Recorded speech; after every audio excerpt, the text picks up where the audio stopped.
How are we doing today? Now, if you clicked on the video, you're either thinking about taking your manifold or exhaust off, or you're in the process of taking your manifold and exhaust off, and you're having a hard time. I'm going to give you quick tips on how to get this off a lot easier, and some things I think some people do wrong. So stay tuned, and I hope you enjoy the video. I'm not going crazy, but lately these thoughts in my head are a whirlwind of a world of a million regrets. All the things I should have done, all the things I should have said, all the pain that comes with hating the mess you've made of yourself. I know I'm chasing rainbows, thinking I can make it work, but the fact is that my actions speak louder than my words, and it only makes it worse thinking of her, thinking she'll forgive me. Must be the whiskey.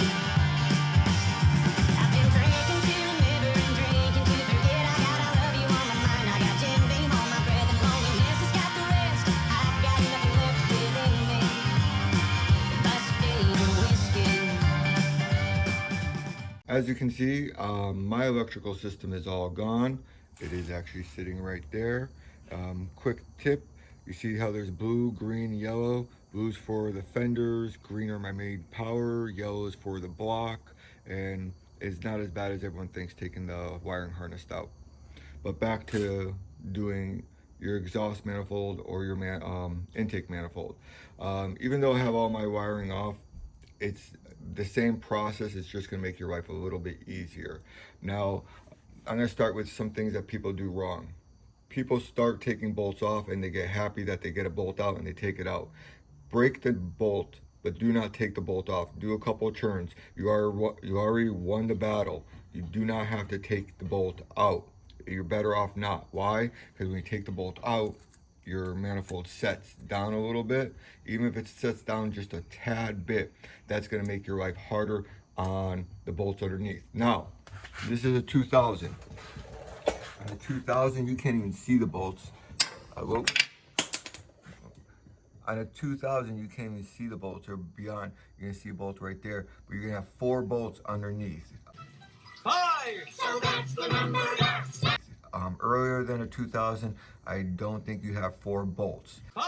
So that's the number. And that is why you don't want to take the top bolts out first. Just break them, loosen them up. So now I'm going to tell you how I got all of these off with minimum stress, and especially on the top bolts. I used my blowtorch and I heat the bolt. But when I heat the bolt, I heat it, and then let me give you a better view. And I don't just heat the bolt here, I heat the threads. And I'm not talking 5 or 10 seconds, I'm talking do it for 20, 30, 40 seconds, get it nice and hot, and hit it with the penetrating oil. Now here's the thing, and then I take my wrench, and while it's still hot, I give it a couple bangs. I hit it to loosen it with the hammer right here, and then I'll hit it with the hammer the opposite way. And that's acting just like an impact wrench, shaking that bolt. And then I'll put the socket on, and I'll have an adapter for a 1/2 inch from 3/8 to 1/2 inch. And then I put either that socket or a breaker bar on it, and I'll break the bolt. They came off damn easy. You can use an impact wrench on this bolt. You can use an impact on the last bolt. I don't recommend having that much of an angle on impact. Plus, I don't recommend using that socket with the impact. But if you heat it up, hit it with the penetrating oil, and right when it's hot, then try to break it, and then use the breaker bar. They'll come out, and each one of those broke pretty damn easy. The only one that you can't use a socket on would be the one right behind your throttle body. But if you took a 10mm socket, if you're taking off this anyways, you can just pop the throttle body off with 4 10mm bolts, and you can get the socket in there with that either impact or socket wrench. So that's how you get the top. Use heat, trust me, heat helps. And you're far enough away from the gasket for the valve cover, you're not worrying about that. You're replacing most likely this gasket, so that doesn't make a difference. Now on the bottom is a different story. You cannot get heat to the bottom. There's bolt number 1. Well, you can get heat to the bolt number 1.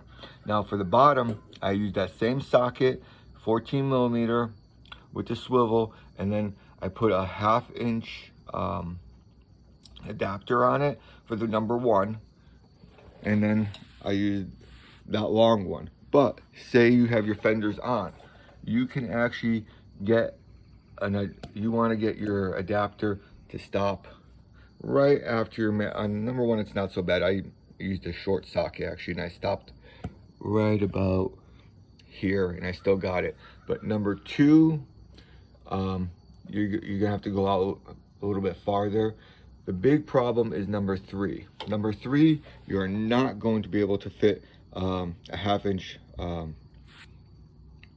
let's say, extension with the fenders or without the fenders. And like I said, you can do, everyone uses wrenches, but you can get it in there, and as long as you get that extension to stop right around here, you're fine. So what I did on that one is I used a 3/8 two extensions, and then I put my 1/2 inch adapter over here, and I used my breaker bar on all of them, and I broke that one. It was pretty easy too. So 1, 2, 3 is the only one you can't use a 1/2 inch extension. You could try, but you're gonna just get frustrated. So just use a 1/2 inch extension on number 1, number 2, and number 4. And number 3 is you can use the 3/8 extension. And they came out pretty easy. This took me very little time compared to all the videos I see. Heat is your friend. Okay, there is the nut I missed on the 5th bolt on the bottom. That is a 9/16, not a 14 millimeter. So I'll take this off. Brought them out. I just wanted to show you some stuff right here, and I got a light. The intake manifold is super, I'm trying to get a light. It's super dirty. I mean, and I'll show you the head in a second. Exhaust, not, you know, still bad, but not that bad for a 200,000 mile car. Next thing I'm going to do is take the valve cover off, and I'm going to check the rocker arms and see how cruddy is in there. Okay, valve cover is off. I am super happy with the inside of the valve cover. If you look at this top head, this is actually, if you look, when I showed you the ports, you look how dirty those ports are. I was expecting this thing to be gumped up, especially that it had such a big leak in the back, and this motor took me 3 degreasings just to get it to this stage. I was expecting this thing to be chunky monkey in there, and I am surprised and disappointed.